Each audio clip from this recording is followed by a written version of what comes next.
ফের আর একবার আগ্নেয়াস্ত্র উদ্ধার। বিপুল পরিমাণ আগ্নেয়াস্ত্র ও কার্তুজ সহ এসটিএফ এর শাখার পুলিশ শিয়ালদহ স্টেশন থেকে গ্রেপ্তার করেছে একজন ব্যক্তিকে। খাস কলকাতায় ফের অস্ত্র উদ্ধার। সোমবার সকালে শিয়ালদহ স্টেশন থেকে বিপুল পরিমাণ আগ্নেয়াস্ত্র ও কার্তুজ উদ্ধার করেছে রাজ্য পুলিশের এসটিএফ শাখা। প্রাথমিকভাবে জানা গিয়েছে, প্রতিবেশী রাজ্য বিহার থেকে এই অস্ত্রগুলি কলকাতায় নিয়ে আসা হচ্ছিল।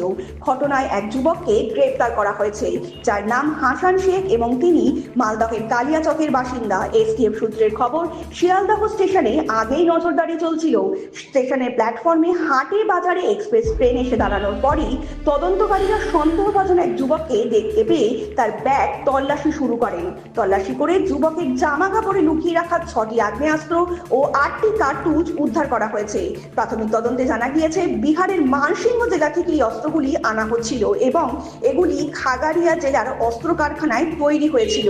সেগুলি সড়ক পথে মালদাকে আনা হয় এবং পরে শিয়ালদহ স্টেশন দিয়ে কলকাতায় পাচার করা হচ্ছিল। তদন্তকারীরা হাসান শেখকে জিজ্ঞাসাবাদ করে আরো তথ্য পাওয়ার চেষ্টা করছেন।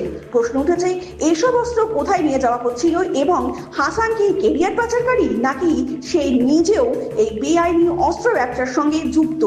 এছাড়া শিয়ালদহ স্টেশনেও তার আশেপাশের আগের মতোই একাধিক অস্ত্র উদ্ধার হওয়ায় তদন্তকারীরা সন্দেহ প্রকাশ করেছেন যে এই রুটকে অস্ত্র পাচারকারীরা রুট হিসাবে বেছে নিয়েছে।